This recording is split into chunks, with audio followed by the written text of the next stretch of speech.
আসসালামু আলাইকুম রহমতুল্লাহি বারকাতু। শিরক সম্পর্কে একটু আলোচনা করব। শিরকের মূল কথা হচ্ছে স্রষ্টার সাথে সৃষ্টির সামঞ্জস্য করা। এই ব্যাপারে নবী সাল্লাল্লাহু আলাইহি সাল্লাম বলেন, আল্লাহ তাআলা স্বয়ং নিজে বলেছেন,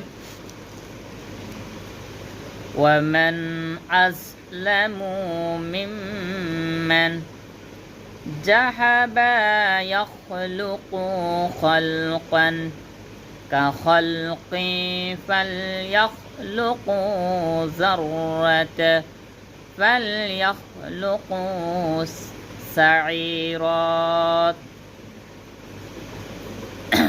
আল্লাহ তাআলা বলেন,